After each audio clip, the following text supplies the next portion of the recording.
બનાસકાંઠાના કાંકરેજમાં લોકજુવાળ ફાટી નીકળ્યો છે। લોકો વિરોધ કરી રહ્યા છે એક ટોલ પ્લાઝાનો। ટોલ પ્લાઝા પર વિરોધ કરવા લોકો બેઠા હતા અને એમની સાથે ધારાસભ્ય પણ આ વિરોધમાં જોડાયા હતા। ધરણા પર અમૃતજી ઠાકોર બેઠા છે અને સર્વિસ રોડ માટે માંગ કરી રહ્યા છે, વ્યવસ્થિત સર્વિસ રોડની। વધુ માહિતી સાથે સહયોગી સંવાદદાતા ધવલ જોશી જોડાયા છે ફોનલાઈન પર। ધવલ, સર્વિસ રોડની માંગ ઘણા સમયથી છે, જ્યારે ટોલ હોય તો સર્વિસ રોડ આપવો ફરજિયાત છે, પણ અહીંયા ભારતમાં આપણે ઘણી જગ્યાએ જોઈએ છીએ કે નિયમોનો ઉલાળ્યો થતો હોય છે। લોકજુવાળ ફાટ્યા પછી એનું સમાધાન આવતું હોય છે। શું લાગે છે, કાર્યકર્તાઓની ધારાસભ્યની અટકાયત કરવામાં આવી છે, સમસ્યાનું નિરાકરણ આવશે કે કેમ?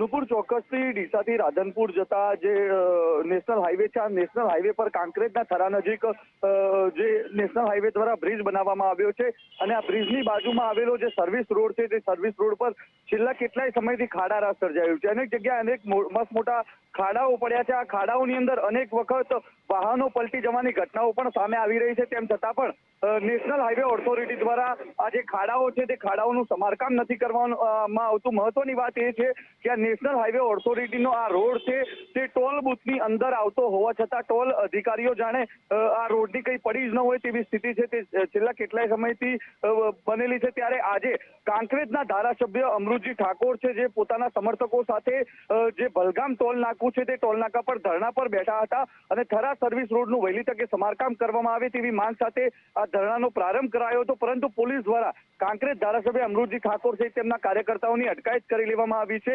મહત્વની વાત છે કે આ વિસ્તારના લોકોની માંગ છે કે થરા સર્વિસ રોડની વહેલી તકે સમારકામ કરવામાં આવે અથવા અહીં નવો સર્વિસ રોડ તૈયાર કરવામાં આવે, પરંતુ અત્યારે જે પ્રકારે ધરણા પ્રદર્શન થયું ને ધરણા પ્રદર્શનમાં ધારાસભ્ય સહિત તેમના જે સાથી કાર્યકર્તાઓ છે તેમની પોલીસ દ્વારા અટકાયત કરવામાં આવી છે। નુપુર, ધવલ, માહિતી બદલ આપનો આભાર। આ બાજુ